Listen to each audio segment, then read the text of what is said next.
straws here locally in the community. Make sure y'all go check out Kneecap Bottoms by Jeremy Campbell.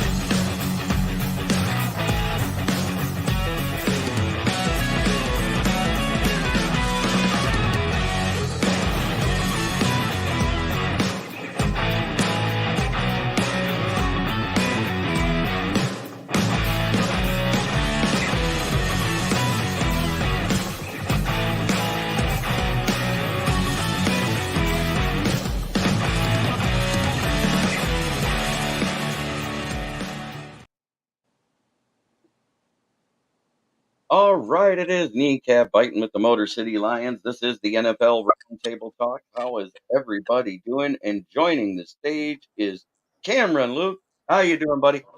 Oh, I'm doing good. How was that win Sunday for you?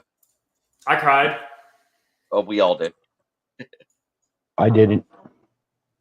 It was long suffering. And Donkey Kong, I'm starting to agree with you. Oh yeah.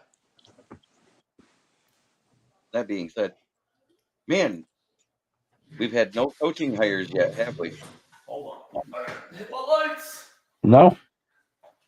Keegan, Not I yet. sent it. Just where I sent it to you. Sorry, I'm in my pajama pants. It's been a little chilly. Hey, that's okay. I heard it down there. Yeah, it hit. I didn't mind it too much. It hit like 14, 15 degrees over the last couple of days. It's cold in every part of the country, it seems like. Not Florida. It's 78 degrees down there, and those guys can suck it. True, except for Lucky Florida. bastards. That's Florida's cold. What do you mean? Right. Anyone else talking the Lions? We'll be talking about that too, because this is the divisional round pick 'ems. We got a little news coming out. Right now, Aaron Glenn has 6 interview offers, and he said he's going to attend every single one of them. What about And Ben Johnson? Johnson has 5, and he's accepted 2 this week. That is the Commanders or the Foreskins or the Redskins, whatever you want to call them, and then the Seahawks. So Aaron Glenn wants out, and Ben Johnson's going to make the best choice.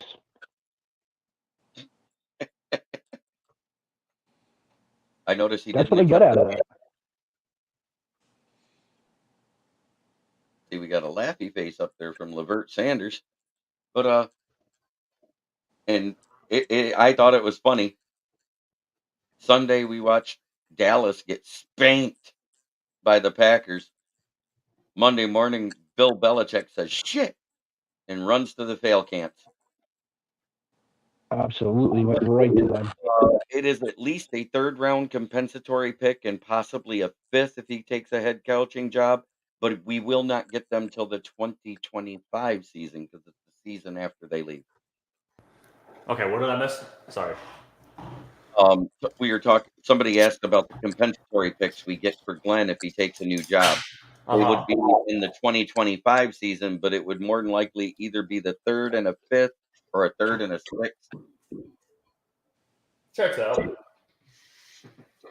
But and here comes Keegan. What up, Keegan? How's it going? Fantastic. Another day in paradise. In other news, Dallas is staying with Mike McCarthy for another year. Which is shocking. I don't know that it is. Yeah. It is, but it isn't. I mean, it is because of his underwhelming performances, but it also isn't because Jerry Jones rides the wheels until they fall off and stuff like that. True. I thought Dan Quinn would have been like, I'm out of here. I'm going to Seattle because I'm familiar. So he's still on the board. As far as I know, he hasn't announced whether he's staying with Dallas for another year or not. I think he has interviews, if I'm not wrong. Yeah, he has interviews. And then Micah Parsons said that if Dan Quinn leaves, he's going with him. Ooh. Mm-hmm. Yeah, but he There's no can't. way it could happen. He's not a free agent, and Jerry Jones would be like, "Yep, not happening." You got to give me Wemby- 3 first-round picks and 7 What? second-round picks.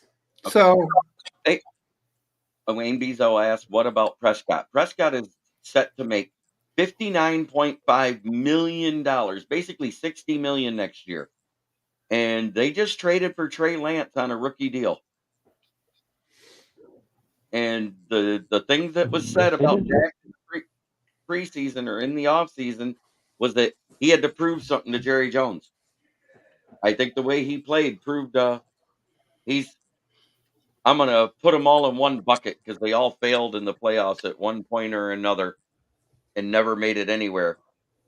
It's Tony Prescott, Dak Cousins, and Kirk Romo. Yes.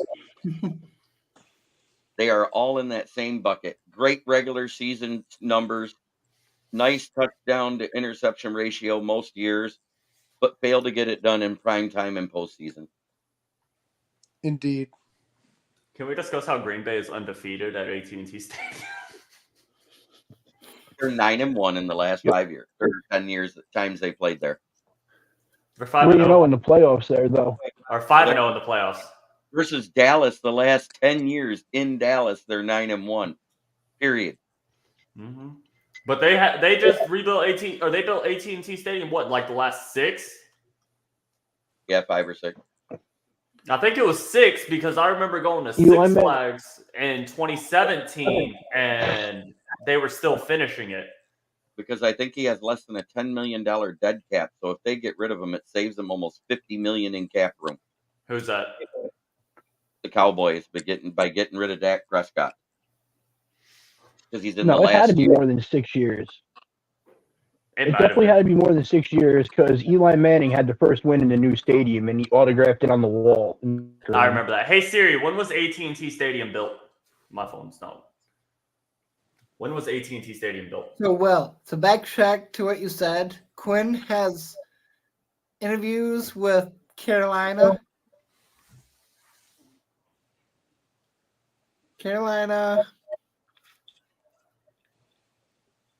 Carolina Chargers. Oh, 2009, apparently. It's a lot more than 10 years. Seahawks I'm just saying. and the Rick Titans. says Lions. Hmm? That's Jerry Jones' wish coming back to haunt him. That's right, because when he fired Jimmy Johnson, he wished that they would just get one more Super Bowl the next year with Barry Switzer. He got what he wanted. That's all they've had is that one more Super Bowl with Barry Switzer. Yep. Let's talk that Goff contract extension. Why are we even talking about it? Because we really don't have to. He's under contract next year. Yeah. I understand. I Brad feel like Holmes- he's earned it though. I don't think so. If He showed up. I think he's only as good as the pieces around him. If the starting 5 is not up front, he does not carry this team. I understand that. And I don't think he's earned it. I agree with Jeremy. I think that Because he's asking for Lamar Jackson and better money. That's all I know. Is they said they're far apart on money. Brad Holmes and Goff's agent. So if they're far apart on money, and 18.2% is the cutoff for bets that have won the Super Bowl, not named John Matthew Stafford since 2000. if 2% equals 41.2 million. And I think that's Brad's ceiling. I would agree with that.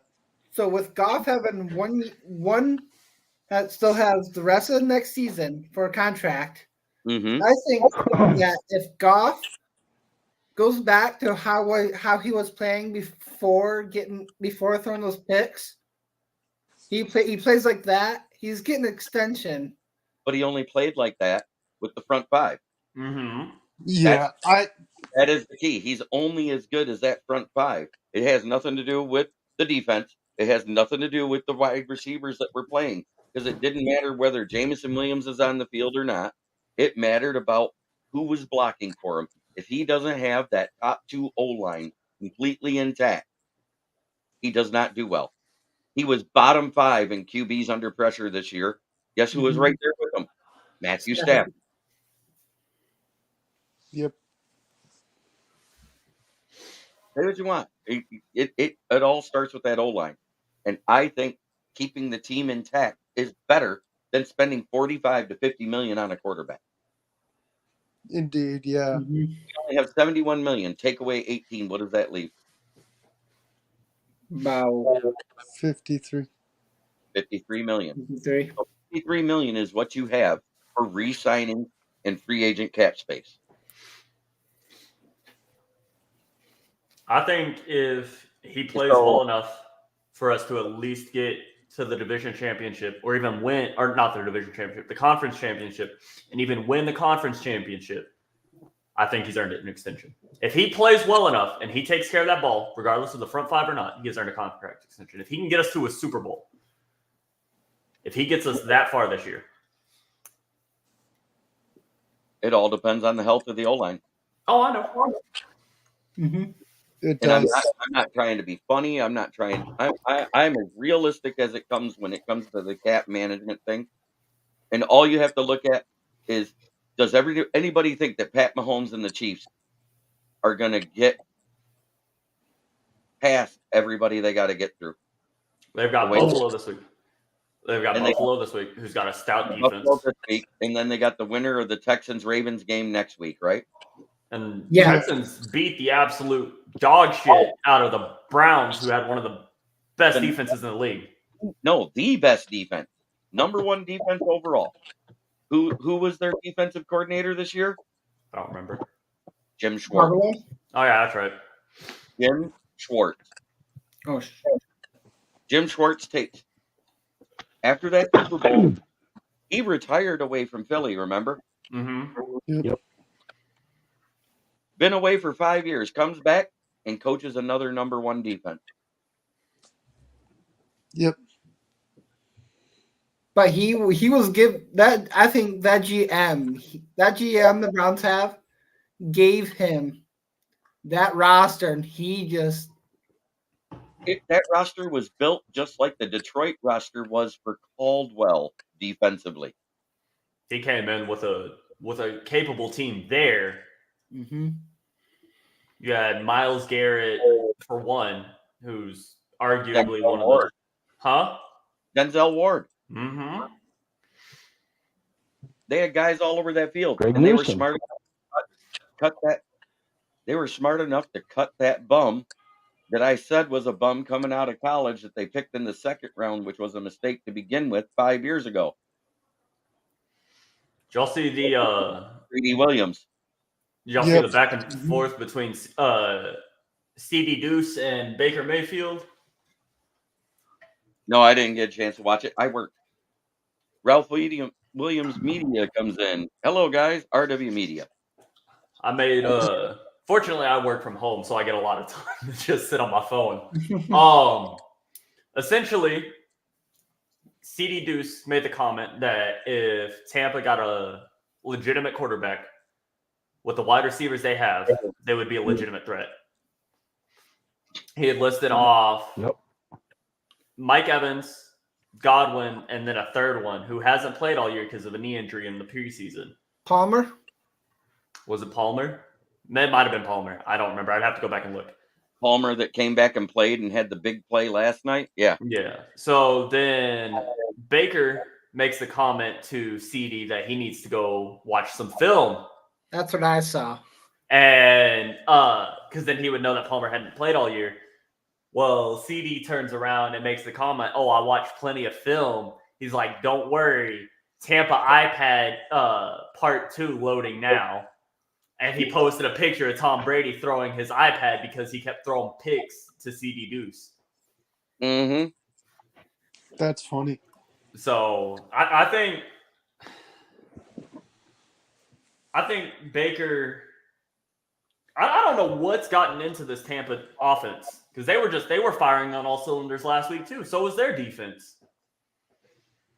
Yeah. I don't think this is the same Tampa that we played in week 6 at all. No, it isn't. But we're not the same team we played in week 6. No, we had 6 players out week 6 that are all playing this week. Yep. The only And Laporta was limited that game. we didn't Houston. have Montgomery. Was Houston activated today? I don't think so. He had to be activated by 5 o'clock, or he goes back to the IR. My phone is about to die. My phone just died. Look. Google. Help. He says, Google, help. Well, I was about to look it up. That, so it would have came up.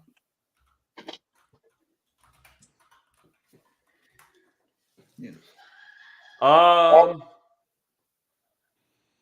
7 hours ago, January 11th, January 10th. I need January 17th. Houston was full practice today. He was full practice, but that doesn't mean anything. They have to file that he's active. Yeah. Everything I'm seeing says that he's ready. Right. He's saying he's ready. Cool. I haven't seen anything. They may not even announce it until tomorrow. Didn't JB just say that the deadline was 5 o'clock tonight? Yes, the deadline was, but they may not announce it publicly until tomorrow. No, it had to be publicly announced Oh, by 5 o'clock today. Yeah. So sounds like Houston isn't playing. but here's the thing: is his 21-day window was activated, so wouldn't there be the exact same announcement that he's going back to IR? And I'm not even seeing that. All I'm seeing is 7 hours ago. The Detroit Lions have to decide by Thursday. We're still on Wednesday. So they have tomorrow.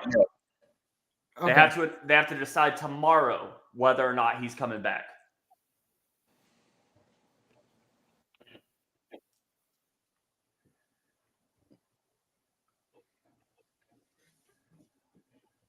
Panthers interviewing Raheem Morris.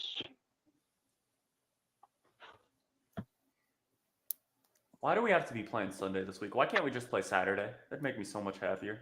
No, that's okay. I like it the way it is. I mean, I do too, but I don't want to wait till Sunday. 3 o'clock game. It's okay, young one. Be patient. At least I know. It's like I've tasted another playoff win for the first time since I don't know when.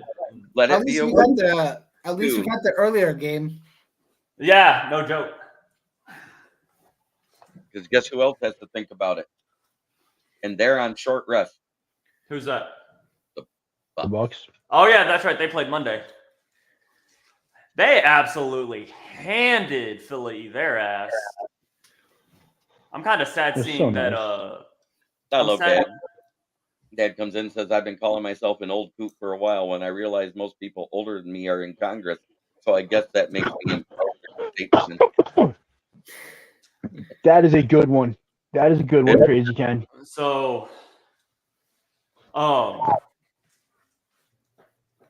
kind of sad to see that Jason Kelsey is retiring. So actually, hey, there's news to that story though. Yeah, he went on his podcast about it. He said that he's gonna wait because he technically did announce retirement, but that he's gonna wait until he's in a better state of mind to sit there and actually think about it. He's gonna take time to think about it, but it's not official. In reality, he didn't say anything to media or anything about. No, he said it to retiring. his teammates, and the media took it and ran with it. Yeah, they did. Exactly. I was Basically, listening. He's planning to retire. He just wants to announce it in a better way. Yeah, he does. He doesn't want to sit there and do it when he's emotional and hot off a loss in the playoffs, especially when this is a team that last year contended in the Super Bowl. This year started out 10-1, and then just the fucking wheels fell off and they fell apart. And Thank you, Matt Patricia. And that's the thing is I hate it. Hold on. Keegan, it wasn't even just Matt Patricia. If that's all you're going to blame it on, then you don't fucking know football. It was their offense that sucked. They had 5 freaking plays. They were unoriginal at all. A.J. Brown got hurt, and they couldn't throw the deep ball anymore. They never adjusted the run. All they did is quarterback sneak, throw it to Deonta Smith, throw it to Dallas Goedert, who had him catching shit, and run the fucking tush push to make Jason Kelsey yell "fuck my life" every time. Mhm. I agree with Leonard. It started with Patricia, and then after that, the offense followed suit. It wasn't even Petrasha. It wasn't Patricia first off. It was the offense first off. Offense started to stall. Once the offense started to stall, it's kind of like Detroit. If our defense doesn't show up at all, then we're losing. Or if our offense doesn't show up, we're losing. If our offense does not show up at all, look at the LA game. You know, defense had some good plays, got away with that PI at the end. In my opinion, that offset the bullshit ass false start in the second quarter. But defense finally showed up, but it was a 1-point game. Baltimore, offense didn't show up all game. We got stomped 38-6. Mm-hmm. We are a top 5 offense in the league. Top 1 or 2 offense in the NFC? And we got stomped by Baltimore. Granted, Baltimore also stomped San Francisco and Seattle. Okay. I'm hoping Houston takes care of them this week. Same Okay. here. Same here. I actually expect it. I do too. That's my 4. I wait till you hear it. Green Bay could beat 49ers, but I just think that defense is more well-rounded than anything they've seen so far. More than anything Green Bay seen. Mhm. Yes. But at the same time, there is the Kirk Cousins curse. No team who's lost to Kirk Cousins has made an appearance in the Super Bowl. And both of those teams lost to Cousins. So if that curse holds, no matter which one of them wins, the winner of our game, in theory, would go to the Super Bowl. So by that curse, either Detroit or Tampa will be the team in the Super Bowl. No. Yes, by that curse. Because both teams in the 49ers-Packers game has lost to Kirk Cousins this year. Tampa has not lost to Kirk Cousins. Yes, that's what I'm saying. Oh. You're That's not what I'm listening. saying. Keegan.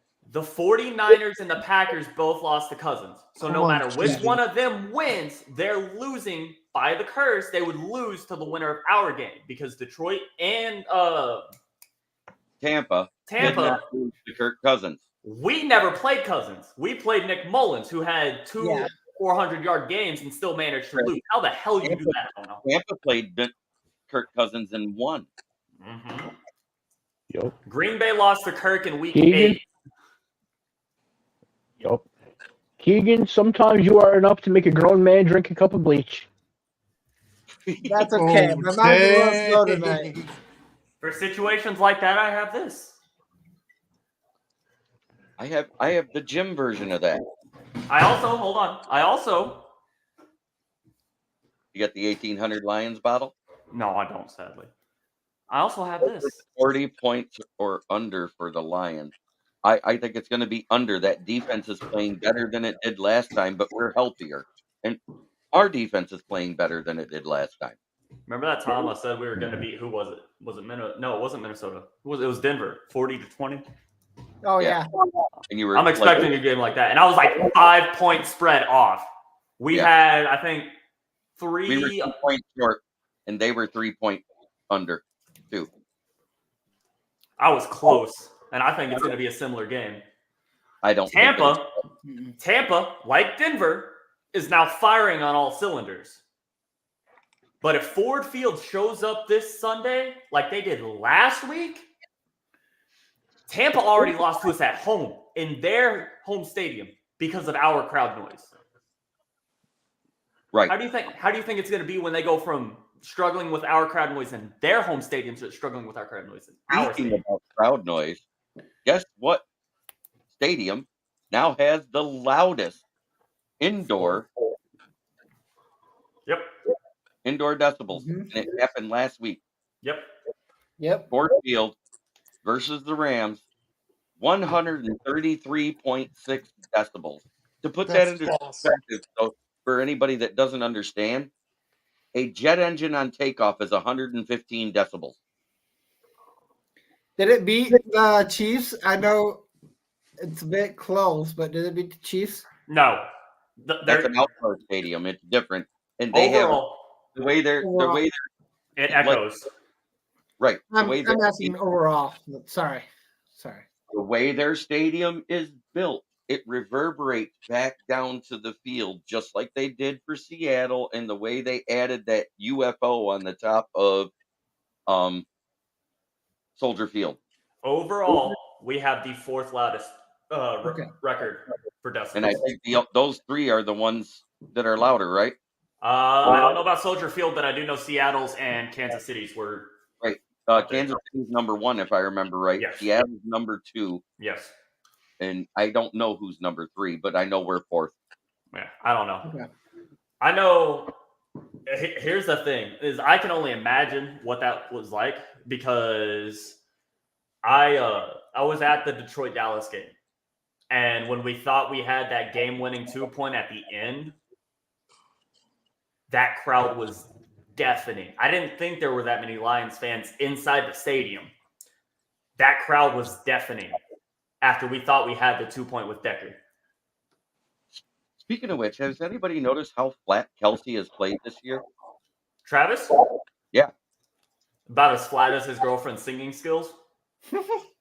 And her body. Shit, I didn't.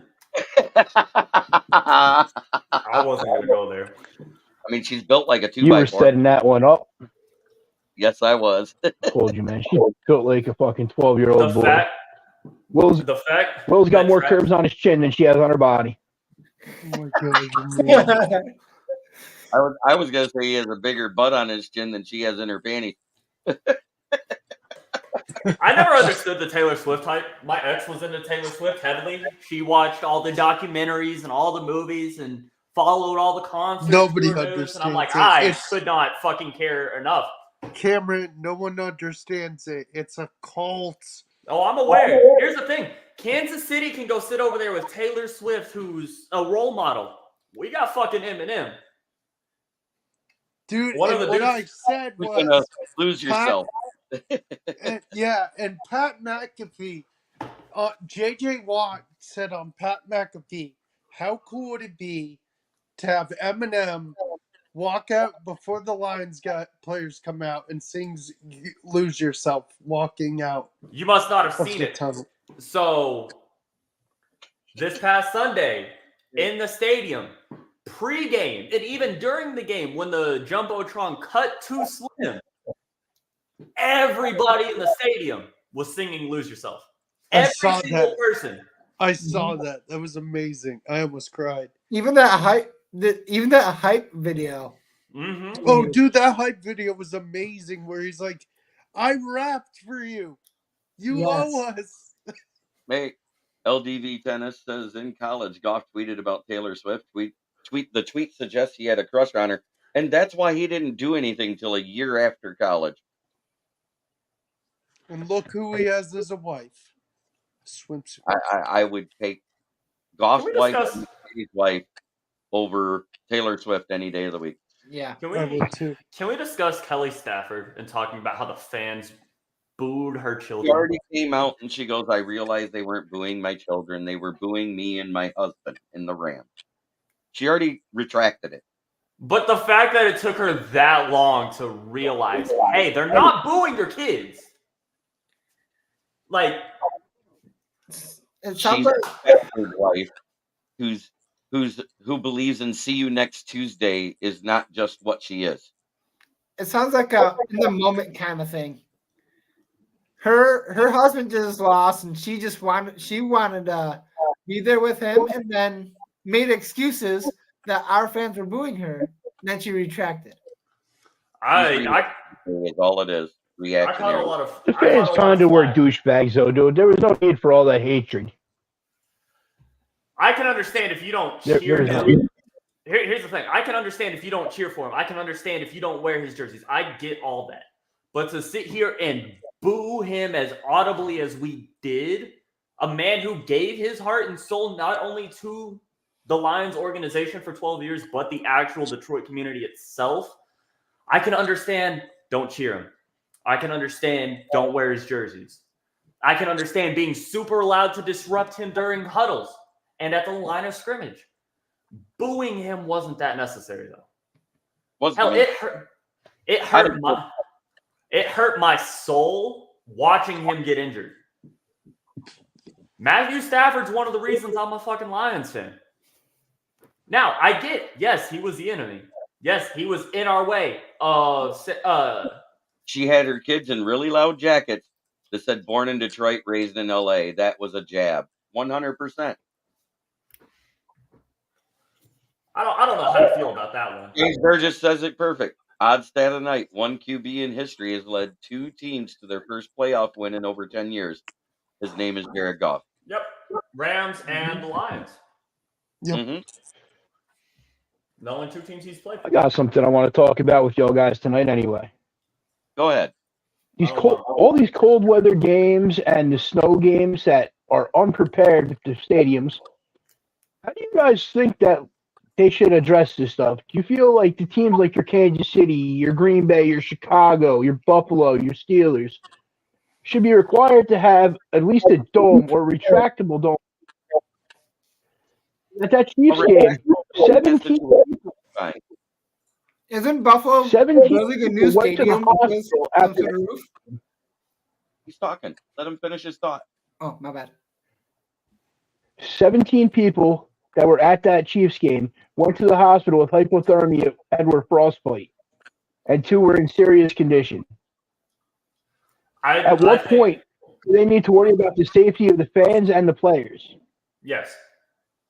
The players have it a bit easier because they're down there. They're moving around. They're staying active. They're staying warm. They've got the big-ass coats that are meant to keep them heated up. Like Keegan was saying, Buffalo is in the process, I believe, of building, at least from what I read, they're in the process of building a dome. They are. They're building a new stadium that is domed. These northern football teams, Green Bay, Chicago, Kansas City, all that, they do need to build stadiums. The one thing I can Green Bay has done that nobody else has is they heated their field so their field was soft so it wouldn't cause as many injuries in the wintertime. Yeah. Now, if those teams would do that, the same thing, I think it would be a better situation. For the players. For the players. Yes, but not your fans. Yeah, no, you also gotta think about the fans. Now, I will also say this about Kansas City, because when I moved my best friend down from Minneapolis to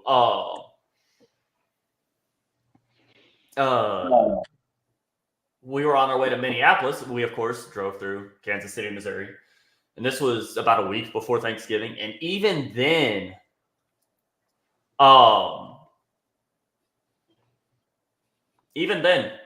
it was freezing cold.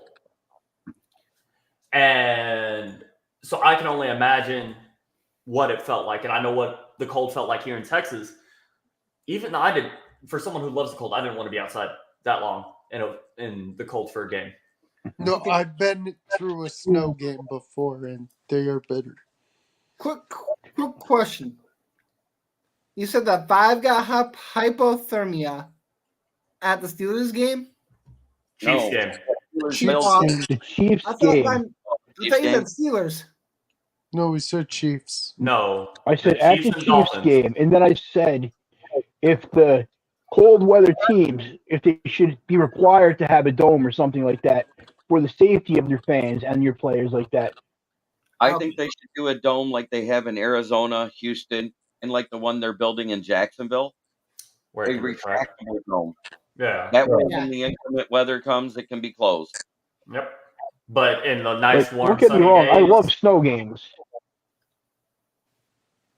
In KC, the beer was solid ice, beer sickles. Did you guys actually hear, speaking of stuff like that, like the beer, the water, whenever people placed it down, it got so cold it exploded?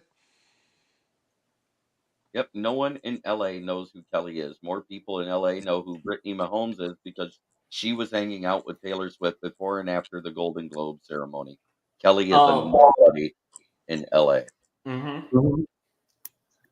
Kelly, no matter what Kelly and Matt do, they're not going to have the same reach in LA that they had in Detroit. All Northern Bay teams should have a dome field, point blank, period.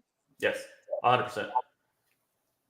Wait, let's see. Maybe one guy that Yes. was shirtless the whole game. I mean, come on, you deserve anything that happens to you when you make that kind of idiotic decision. He's not wrong. Yeah. Yep. And James Burgess backs him up and says Ken Ballrick performed stupid acts, received stupid awards. You Mark Malik, also known as Donkey Kong, says Super Bowl or bust.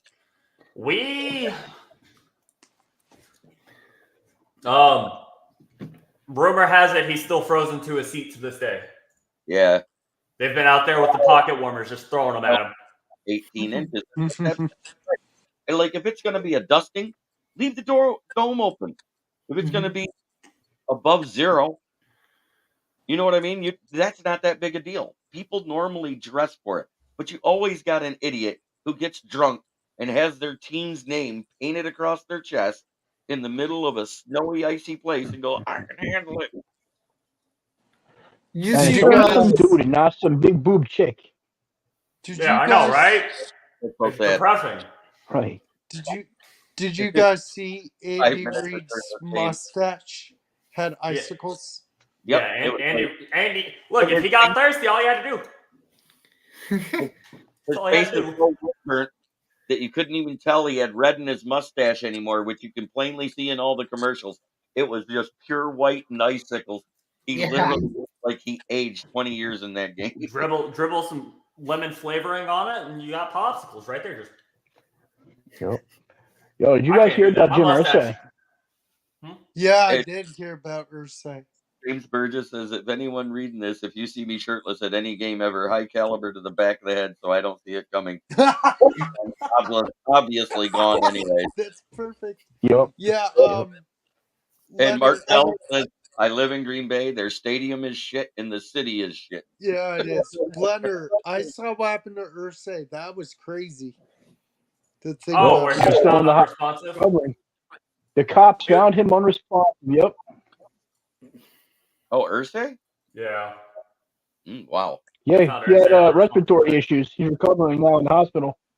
His dad was a mess too. That being said, Well, when you live like a rock star. you know what we should start talking about? Let's get into these divisional games. Woohoo! So on Saturday, we got Green Bay versus 49ers.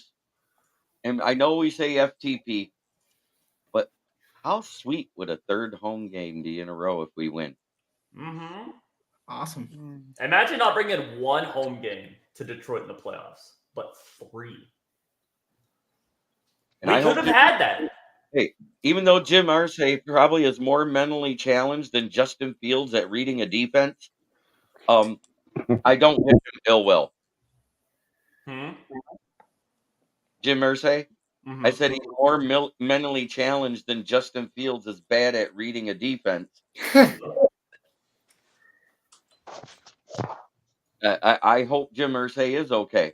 You know, because special ed needs to be safe too. But I got I know. into it with the. I know I'm horrible.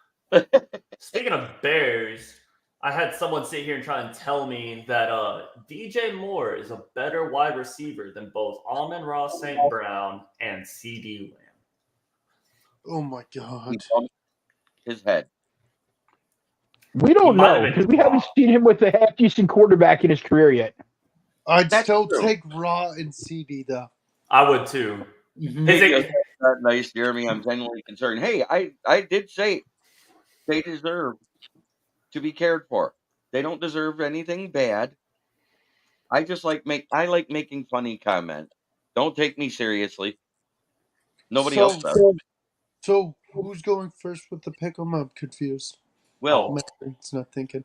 well, Shut It up. would be cool to see a third home game, but I think you got you got a really solid. I will be right. You got a really stud offense with the 49ers. I think the 49ers defense is the difference in the game. Give me the 49ers. okay. Von Doom.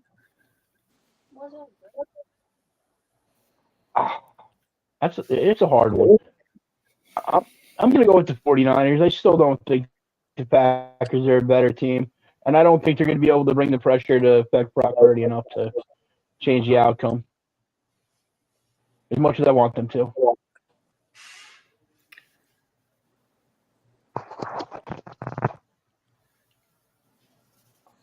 All right. Who do you got, Keegan? Is Trent Brown playing? You mean Trent Williams? Yeah. Yeah, Trent Williams. Okay. If Trent Brown, what's he's wrong with playing, you? I'm taking 49ers because him protecting Purdy. If he's out, Purdy's gonna have might not even have a good game. So he plays 49ers. If he doesn't, Packers. So who do you pick? I got 49ers. News is reporting him to playing. I'm got 49ers. Let's not ramble 18 minutes on one game. Cameron. So I guess this makes me a little bit of an odd sheep, and I know, again, we are a FTP organization. However, I found this, and this has kind of been my pick for any of the Green Bay games. Green Bay football. My late grandfather's Green Bay Packers hoodie. Found it buried in my closet, and I wore it last week when they beat Dallas, and I'll wear it this week when they beat San Francisco. And Bellichek says, I'm in James. 49ers take out Pack with ease. Hopefully so much they get cocky. Picking the Packers from LDV Tennis. James says, Ken Bellichek, no time for a second mortgage like now. Though I need to know your position on hookers and blow because I might get weak. As long as that's a wide receiver or tight end and you're talking about Hendon Hooker throwing him the ball, I'm in. Exactly. Cameron liked that one. I did. Sorry, I was evicting my cat from my office. I'm going to take the 49ers. I think they're the more complete team. They're rested. And I know the rest are rust thing. But I just think their defense is more overbearing than what Dallas's is. I have another reason that I would vote the Packers. I know. Every team that played their starters in Week 18, with the exception of, I guess, Dallas and Philly, won last week. Green Bay absolutely dismantled Dallas. We beat. Come on. Do it. That's because it's the same cycle it is every year ever since they won their last Super Bowl that Jerry Jones prayed for and wished for. You want to know what it was? One He more said, Super Bowl. I wish we win one more when he hired Barry Switzer because he fired Jimmy Johnson because he didn't like Jimmy Johnson taking the spotlight. Yeah. He got his wish. He got his one more Super Bowl and hasn't been back since. Mm-hmm. James Burgess says, I want the Pack to win, but if I'm in Vegas, San Francisco 100%. And Steve, our resident Packer fan, comes in and says, what's up, everyone? What is up, Mr. Steve? 49ers. So the next one is the Ravens versus Texans. Who you got, Will? That Texans defense looked amazing last week. And I really don't trust Lamar in the playoffs, even though I think he'll win the MVP for the regular season. Give me a feel-good story and give me the Texans going to their first AFC championship.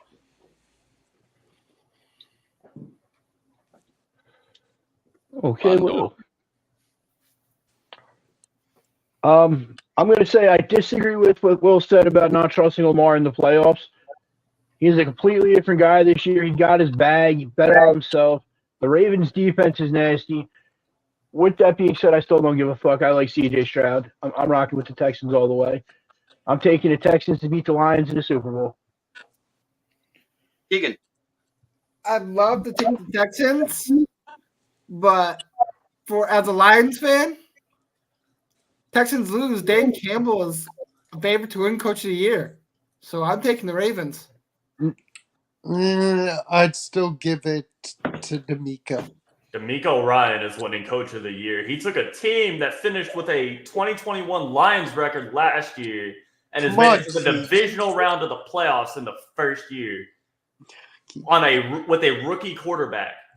He True. helped build that team more or less from the ground up in the draft last year and took them to the As a divisional round. rookie head coach. Yeah, That's your coach of the year. DeMeco Ryans is coach of the year. by far. That's like we all want Sam Laporta to be offensive rookie of the year. CJ Stroud's taking that. Right. Exactly. It sucks, Deservingly but so. yeah, So it sucks. Who are you But taking in the game? Who are you taking in the game? I'm taking Texans, but it's gonna be a closer one than anticipated. You've got because everyone's hung up on how the Texans' defense dismantled the Browns. Lamar's a whole other beast from Joe Flacco. Joe Flacco's not a super mobile QB. If Lamar gets too pressured or he starts making mistakes throwing the ball, he's got his legs to fall back on. And that's going to provide a whole lot more of a challenge than what Flacco did. Yeah. And Flacco had success running the ball, too, last week. Mm-hmm. And you know what I'm going to say? I'm going Texans. Quick question. I think because of week 18 they rested. They had another week off. Yes, that means they're rested and everything else, but nobody came back off their IR yet. Yep.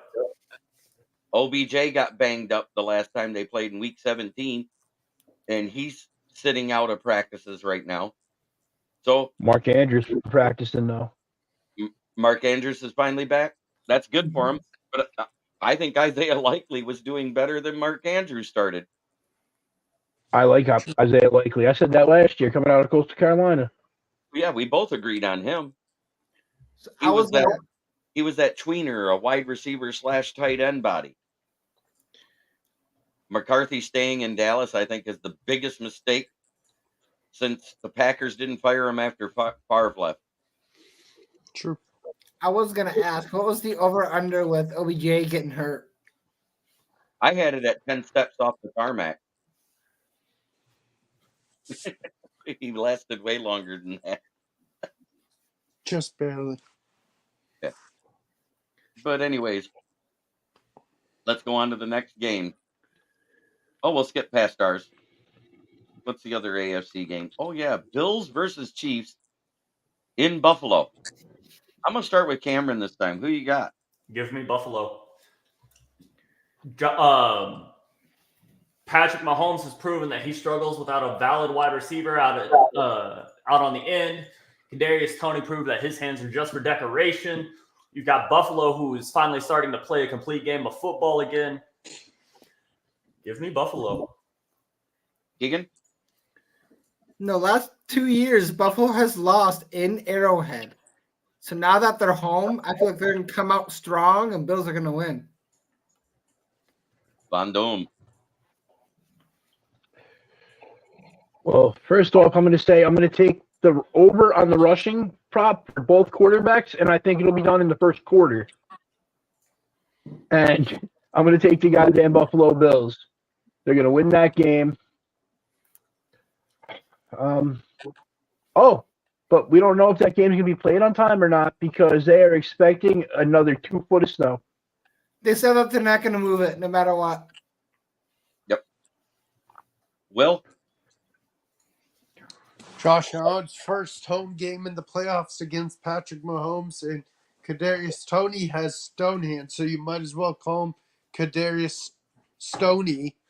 So, give me the Bills. I'm taking the Bills as well. I don't think the Chiefs get any further. It's the juiciest game on the slate for one reason. You got Josh Allen, you got Pat Mahomes, you got Taylor will be up in the suite looking through the frost-covered windows, getting everybody dancing if they're doing good. That's not what I'm hearing. Oh, she's not going? I'm hearing that her security is advising her not to go. Oh, I bet you Jason's going, though. Jason will be there. Going to have the whole crowd swag surfing again. That's actually funny. I loved that. I'm sorry, but that's pretty fun. That looks like a fun thing. Travis' mom looked like she was not impressed. Everybody else went with Bills except for LDV Tennis. He says Allen will self-destruct. Bills Chiefs, juiciest game of the slate. In Buffalo Mafia now for once has Mahomes and the Buffalo equivalent of Dealey Plaza. Buffalo has learned to run. Yeah, that's the thing. Pacheco's a great runner, but they've been great against the run the whole entire time. And no one circles the wagons at home like the Buffalo Bills. Yep, amen. And now to our favorite game, near and dear our hearts. The Tampa Bay Buccaneers come traveling to the Motor City to face off against the Detroit Lions. I only got one fan that actually isn't just a Lions fan in here. Will, you go first. You guys know who I'm picking. Fort Field's going to be rocking much more than it was last week. And you'll hear my score prediction on Friday because I'll be there on Friday. I don't work at all. Give me the Detroit Lions to beat the Succaneers. Cameron. I'm going Detroit. I don't think it's going to be a 14-point game like it was last time, but I think it's heavily going in Detroit's favor this week. Egan? By the looks of the way that Baker played against the Eagles, some of the balls he threw were questionable. So I think this is a game where our secondary is going to lock down Evans and Godwin. We've done it before. I think it's going to happen again. Now I'm taking the Lions. Boom. You're a cat or a lion. It's mine. I'm sorry. That's my cat. Is it named Detroit Lion? No, his name's Ronan. He has separation anxiety, and I'm in my office with the door shut. And my wife is in the bedroom with the door shut, so he's losing his shit. I apologize. No need to apologize. I'm going to take the Lions in a close one. I'm thinking it's going to be like 24-17 in that range.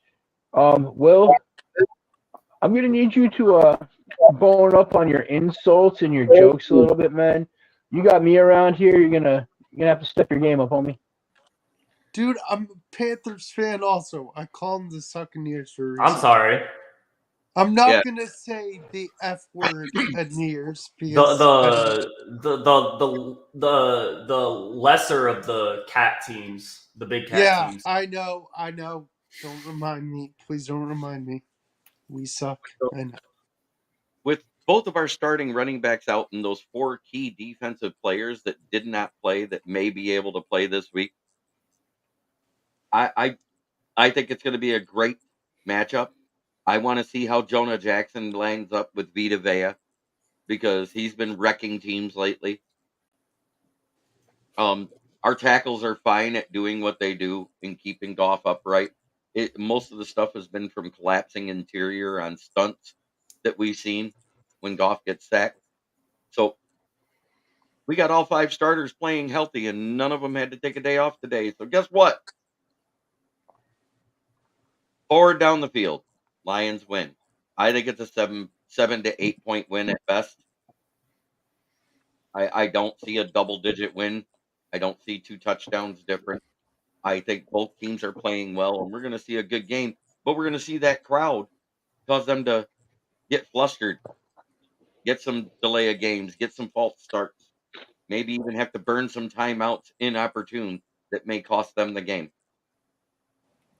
Hey, our crowd forced LA to use LA 2 to timeouts. So to recap, I said, and I'm going to reiterate it right now, Texans, Bills, 49ers, and Lions. You recap yours, Will. Texans, Bills, Lions, Niners. Bandom. Yeah, I'm on that same boat right there. Okay. Keegan? I got Bills, Lions, 49ers, and Ravens. Okay. And Cameron, the only thing you had different was Packers instead of Niners, right? Yeah. Okay. We got a mean Inagata Davida gotta hit Baker. Also, the nickname for Tampa is Tampon Bay.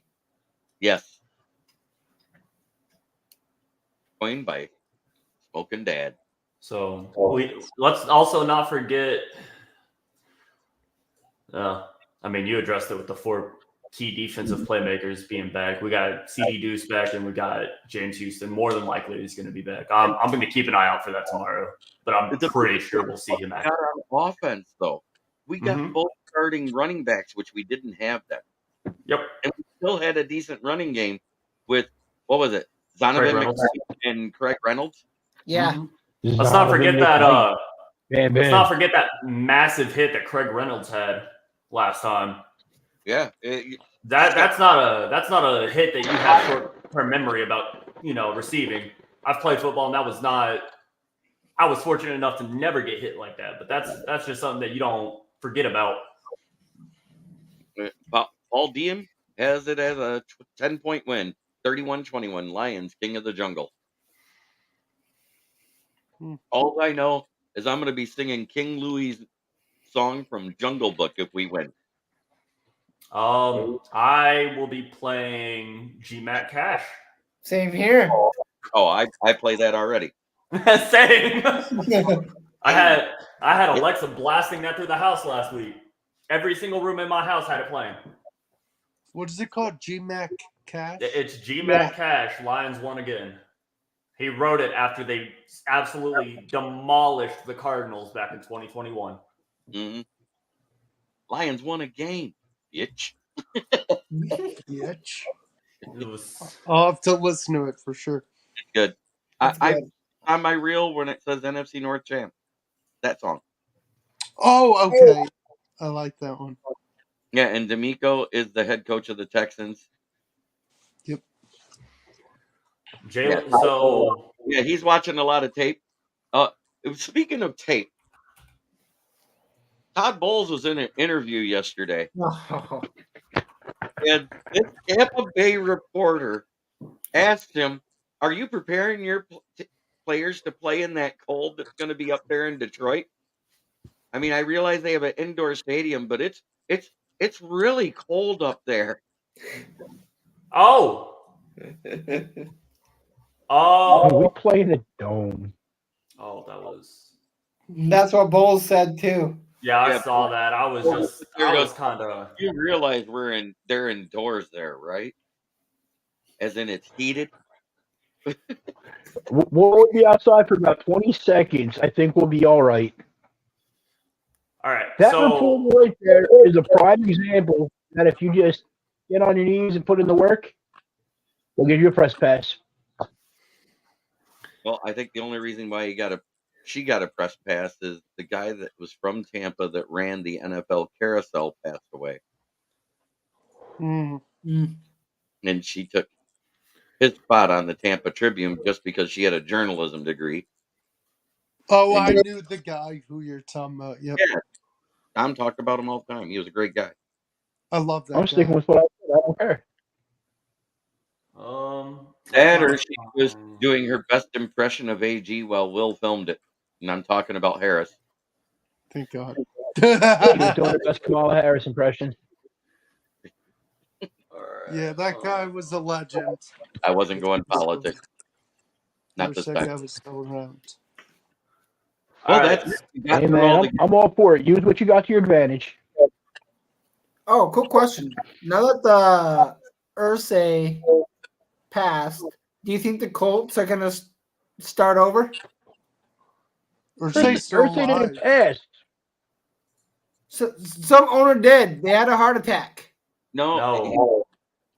He had trouble breathing. It wasn't a heart attack. They thought it was a heart attack. Okay, that's all. ESPN reported it was a heart attack, and that was it. It's been updated. It was a You respiratory can issue. read your news, buddy. Come on. Okay, so with English is hard. with the topic of who's winning what awards this year, I found it. So I have all of the current front runners for each of the awards pulled up. The 6 offensive rookies I know, it's C.J. Stroud, Sam Laporta, Jahmyr Gibbs, Puka Dehan Nacua. Robinson, and Devin Achane, along with Puka Nacua. So current front runner for each award, MVP is Lamar Jackson. Comeback player of the year is DeMar Hamlin. I think it should be Joe Flacco, but offensive player of the year is Christian McCaffrey. Defensive player of the year is Myles Garrett. Mm-hmm. Offensive rookie of the year is C.J. Stroud. Mm-hmm. Defensive rookie of the year is currently Jalen Carter. Brian Branch has been bumped from the top 4. How many games did Carter miss? Wasn't he hurt? Mm. He only So the current coach of the year is Kevin Stefanski. for the Browns? Yes. For the Bengals. Yeah, Browns. Yes. Wow. For the Should be. Browns. Now, it should be D'Amico Ryans. I think it'll end up being D'Amico Ryans. This is... Hold on, let me see. This is from... When was this article posted?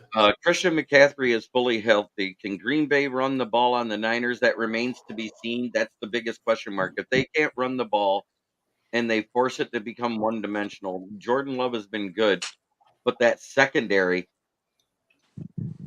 is awesome for the 49ers. Yep. Yes. So I don't see those wide receivers being wide open 15 to 20 yards downfield. I agree. Mm-hmm. Well, If TJ Watt didn't get hurt, I agree with you. TJ Watt Also- would be player of the year if he didn't get hurt that last game. I absolutely do not agree with the whole DeMar Hamlin being comeback player of the year. He sucked before he got hurt. Then he died on the field. Just because you live doesn't mean you should be a comeback player. It means you had decent fucking doctors. You didn't do shit this year. Well, he did die 3 times between the field, the ambulance, and the hospital. Yeah. I get I don't give a that, shit. but He even doesn't even do anything about the game. He didn't do a goddamn thing. didn't Terry McLaurin get shot 6 times last year and then come back? That was Brian Robinson. Oh. Did he get comeback player of the year? The year that happened, it was 2 years ago. No, That was last year. That was last year. It was last year because he made his return. No, Smith. Exactly. So if he got shot and still managed to come back by like week 3 and played an entire season and played well, and he didn't get it, why the fuck should DeMar Hamlin? Don't get me wrong. I'm happy to see that Hamlin is happy and healthy and playing again. But he was mediocre before then. He's mediocre now. The only thing that changed was the fact that he almost died. Hell, there was a player a couple years ago that he played for Kansas City, had cancer, went into remission. Eric Weddle, Was it Eric Weddle? the Did safety, he end up? going to the Rams. Yeah, did he end up getting comeback player of the year? He did that year because they made it to the AFC Championship.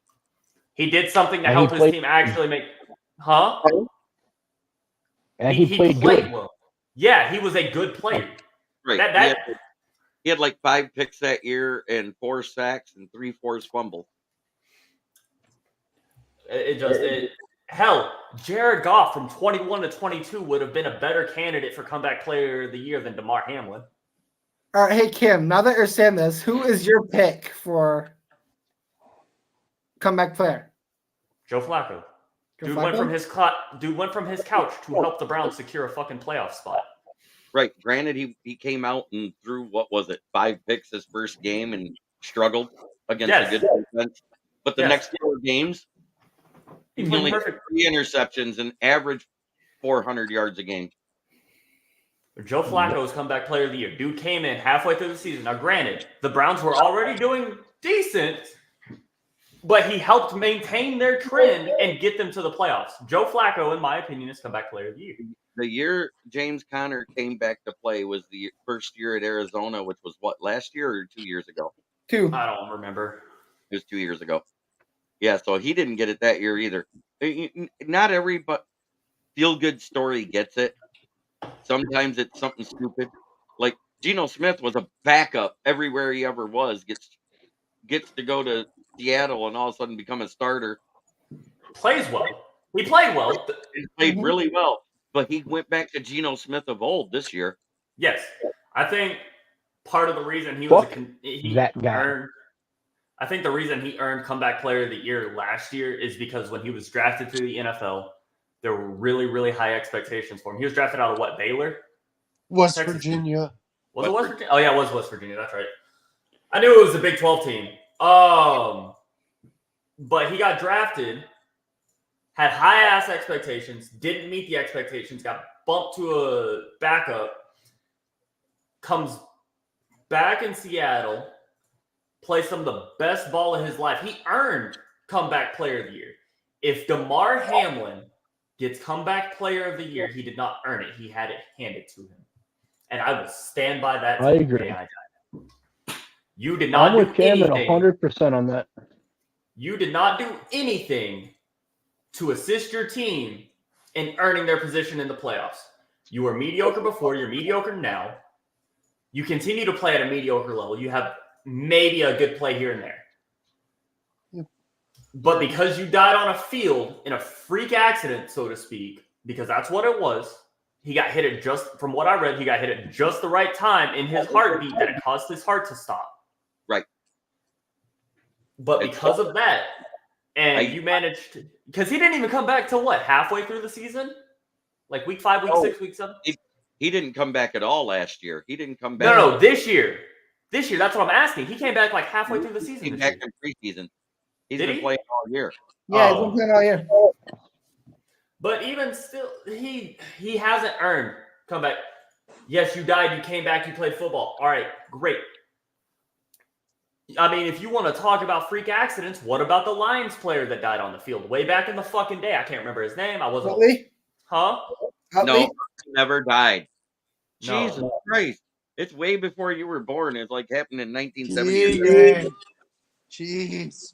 I thought he said freak accident, not death. No, he died in a freak accident on the field. Oh, my bad. Mike Utley just broke his neck. I thought you said freak accident, not. Yes, it was a freak accident that cost him his life. It wasn't the same scenario as Damar Hamlin. The guy that died on the field, he had been really sick, and he played through it. And it wasn't that type of hit on the chest that did it, but he went to the sidelines after a play and literally collapsed. It was a wide receiver. And when he collapsed, he was quietly taken out. His teammates didn't even know that he was dead till they called while they were in the locker room. That's the thing. It's like stuff like that, you know. Now, because there were a couple other things that have rubbed me wrong over the last few days. One had been the attacks on Kirby Joseph. I want to say it was Kirby Joseph for his hit on Higbee. Yeah. It wasn't a dirty hit. No. While he was in the air and his toe barely touched the ground, Kirby hit him in the thigh. By the time his leg went flat, the knee had already started to bend, and everybody's doing the still shot of when Kirby slid down his leg. Mm-hmm. I've seen all the still shots of before he even made contact with him. Right. Yeah. You saw And that. it's like, yes, he went low, so to speak, but he was aiming for thigh. If you weren't in the air, he was hitting you in your thigh. Now, granted, knee injury myself, they hurt. And some of the most freak accidents can cause them. Mine was in a soccer game. Dude kneed me in the back of my right knee as I came down. So while I was bracing my knee, he forced it to bend, causing mine to snap. But that hit, what was the other one? It was that one. TJ Hawkinson, they claimed, was a dirty hit. And then there was someone else. Like, I think it was like they said like a Browns player or some shit that we didn't even play this year, or Buffalo or something like that. That was Chuck Hughes in 1971, the wide receiver that passed away. Was it? Oh, yeah, the previous topic. There was nothing dirty or illegal about Kirby's hit. It was 100% by the book, so to speak. All he did was make sure that your ass was not catching that ball, hitting the ground, and continue running. So about that, on a tight end that's jumping, the clean hit is to go low. Well, here's the other thing. If you weigh 60 pounds less than somebody, are you going to hit them in their chest and have them throw you to the ground like Marshawn Lynch? Or are Dude, you going to throw their legs? Dude, when I was in 8th grade, we had a trick play with a fullback that weighed over 300 pounds. 8th grade. And every time I went low, I'm sorry, you're not running me over. I'll have to fight you after the game. Like, no, I'm going low. I'm taking your knees. Exactly. Fuck that. I was like 125 pounds in 8th grade. This dude was like 300. Yeah, no, I'm good. It was a legal hit. It was clean. Matt Stafford should have seen the safety there, should have known better than to throw that ball. He put the tight end in that position. Yep. I'm loving this quote from Dan Campbell via Albert Breer in a quote today. Mm-hmm. To the fans who kept the faith, you deserve this. To the doubters, stay off our train. It's too late for you. I saw that. If you don't want your tight ends to get hurt, no high throws. Absolutely. Yep. How many times have we said that a quarterback has hung a receiver or tight end out to dry by throwing it too high, so they had to leave the ground? Mm-hmm. It happens all the time. And it's not just Murphy. There's been a total of 9 or 10 tight ends across the league that's gotten hurt with an ACL or MCL tear in a similar type of hit. Yeah. Considered a clean play without being a player being fined or suspended. Mm-hmm. And here's the thing is Kirby has never been fined, suspended, or anything of that nature with these quote-unquote dirty hits. Right. And I don't know how he could be involved with a Browns hit because we didn't play the Browns. No, it was either Browns or Buffalo. I don't even remember who was making the comment. I'm pretty sure I saw it on TikTok. It might have been the same dude that was sitting here saying that DJ Moore was better than CeeDee Lamb and Amon-Ra St. Brown. Must be a Bear fan or a Vikings fan or something. I was a Vikings fan because he was mad over the TJ Hawkinson hit. Thank you for saying that because I remembered seeing his profile picture. Sir Rocker VWO. It's Sir Rocker VWO. Rob Haskell. Maybe. That reminds me, didn't someone get fined after the Tampa game for a hit? Thought I saw something. No, the only one that I remember getting fined and everybody thought it was bullshit was when Branch.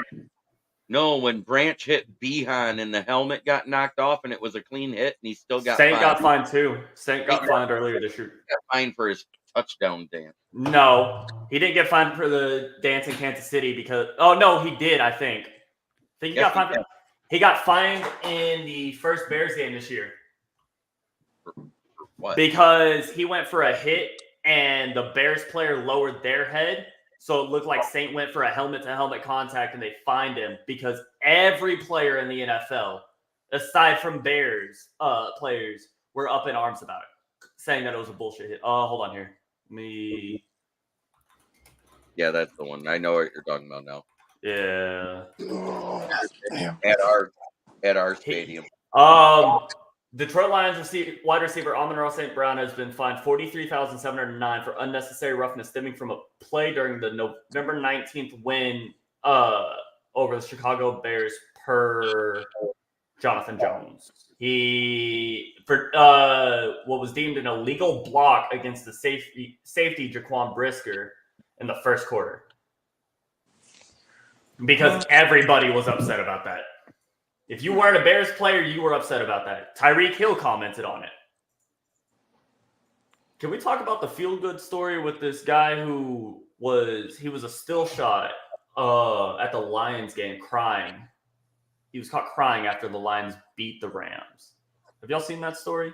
No, I know about the old guy who was a season ticket. So he was there. There was a young man at the game. He was around my age. Oh, I saw that. His name is Aaron Joseph. I'm not going to butcher his last name.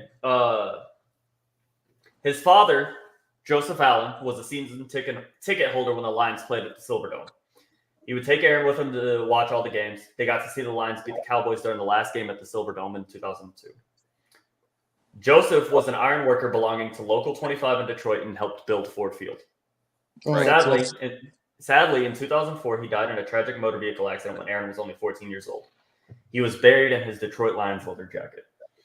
Aaron's brother Robbie surprised them with tickets to last Sunday's game. They watched it with their mom, Amy. The emotion we all saw by Aaron is as raw and as genuine as they come. It would be amazing if the Ford family or a generous Lions fan treat Aaron, his brother, and their mom the tickets for the upcoming game against the Tampa Bay Bucks at Ford Field. I hope they get tickets.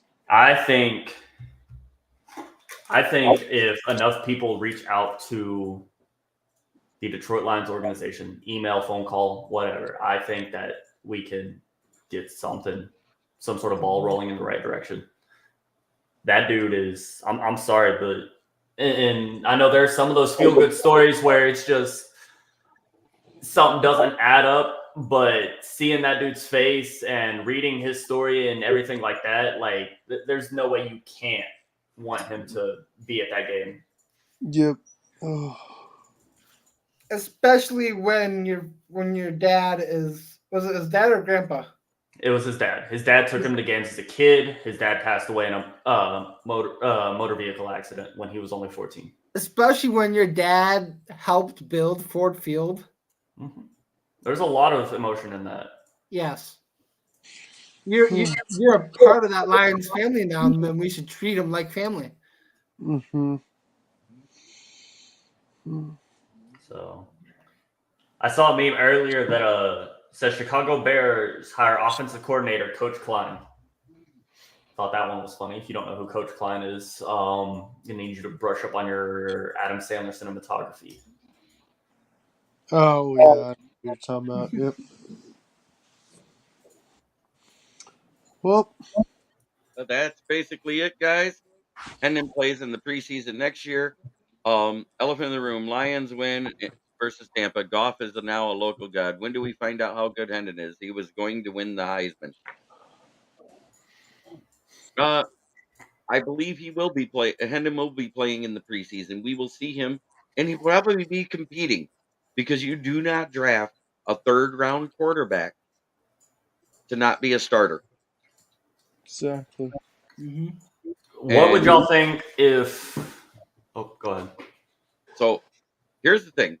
Brad Holmes has been scouting him for 10 years since he was in the 8th grade because at that time, he was at University of North Carolina, Greensboro, finishing his master's degree while he scouted the SEC for the Rams. That is how all of this got started, is because that field was across the street from the apartment he rented while he went to school. So he would walk across the street and watch this 8th grader play football and met his dad and became a friend of the family. He would fly from LA on vacations and go with his family to have dinner with his family. You know what I'm saying? I didn't say he's starting. You didn't listen, Braylon. The only way he's starting, if Ben Johnson isn't here and we decide not to extend Goff and we move on, that's it. I'm dead serious about that. It all depends on Ben Johnson. If Ben Johnson takes a head coaching job somewhere, Brad Holmes wanted Hendon Hooker. You heard it in his voice when he called him on the phone. It's so great to be calling this Greensboro number again. Not a number in Greensboro. This Greensboro number again. Yep. You guys will be surprised. That's all I got to say if we move on from Goff. I agree. He's going to be fun to watch. What were you saying, Cam? You were starting to say something. Oh, I was going to say, how surprised would y'all be if Detroit ends up pulling something kind of like Green Bay does with their quarterbacks every year, where they have them sit and just watch a veteran couple years, learn from them, pick it up? Because that's what Green Bay does. They draft a quarterback, let him sit for 4 years, let him play for 12. They end up having like a 16-year freaking career. They always manage to win at least one Super Bowl in that period. Favre took one, I'm pretty sure. Rodgers had one. The timelines are always the exact same for their quarterbacks, and their quarterbacks, for some freaking reason, always have the identical first season. Every single There's something year. about Green Bay in general. Cam, there's just something about Green Bay in general. If you go back and look at it, no football team in history has the amount of titles that they have had. That's true. There's a reason it's called the freaking Lombardi Trophy.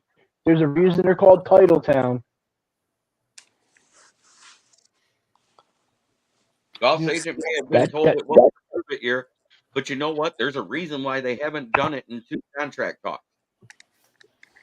The money's this far apart. The money is far apart. And Brad Holmes and 13 world championships. Now, you're going to bring up world championships. Don't forget, the Lions do have 4. Yep. That's why when everyone asks me, what was the last time you won any type of championship, or when was the last time you won a big name championship? 1957. World War One. Super Bowl. We all know 57, 54, 52, and 34, our inaugural season. Wasn't that when everybody was in war? No.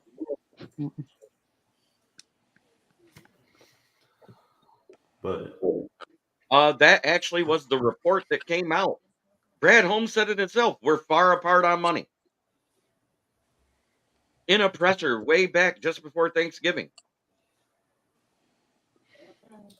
I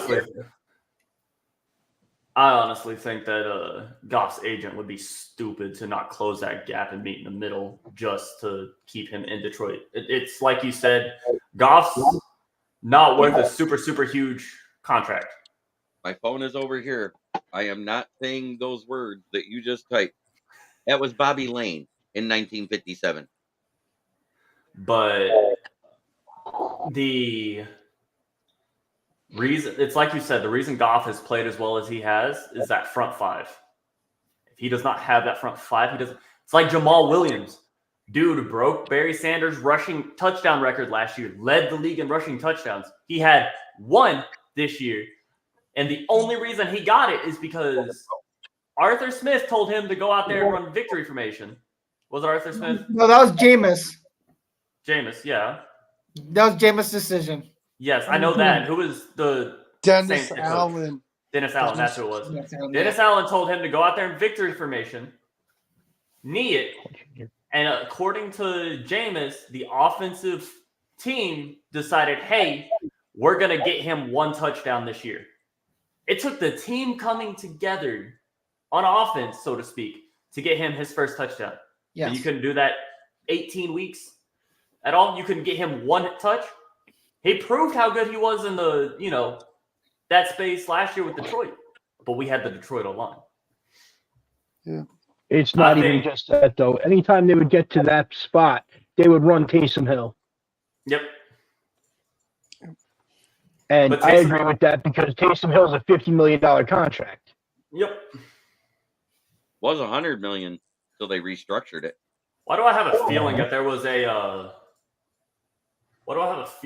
a touchdown bonus somewhere in Jamal's contract? Not for 1 touchdown. Huh? No, I understand that. But that would also explain why part of it would be they didn't trust in, or they didn't let Jamal run it in. Jamal heard all the fans when they were in New Orleans when we beat them and talking about what a bust he was leaving Detroit. Did he actually? He left Detroit. Yeah, I know. Brad Holmes' offer. I'm quite sure he heard all the fans talk about how we're better without him. And it's true. We got, even it's the same thing with Swift. Swift had a phenomenal year, but neither of those 2 running backs had the production. 4 touchdowns. Mm-hmm. 1 for Jamal. They accounted for 5 touchdowns all year in the running game. Didn't both? I know Montgomery had 10. Did Gibbs have 10? I think he did. I have been waiting since February 1st, 1958, 65 years. Lucky me, go Lions. Absolutely, Scott Smith. That being said, it is time to end the show. it's getting late. He did have 10. He had 10, and Jameer had 10. Yeah. Yeah, so we had 20. So we had 4 times as many touchdowns as those two put together.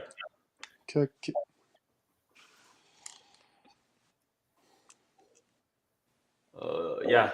He had 11. JB broke it. He had 11 touchdowns. He had 10 rushing and 1 receiving. Okay, Cameron. Yeah. So, shout out to my sponsor, Gloss and Grand. Give him a call if you need window tinting and you're in the Tri-Cities area here in Michigan. That's 989-443-9240. He does a great job. He also does auto detailing. He can make your whip look inside and out as good as this. Or that Audi. To all the teams that lost in the wild card round, all I got to say is this: much better. I censored you. Cry like bitch should. I'm gonna need you to send that one to me, Jeremy. And last but not least, our favorite sponsor. It's 3 little letters. And no, it doesn't mean the florist. It's FTP. What does it mean, guys? Fuck the The Packers. Packers. Fuck. Fuck the Packers. Nice. Always will.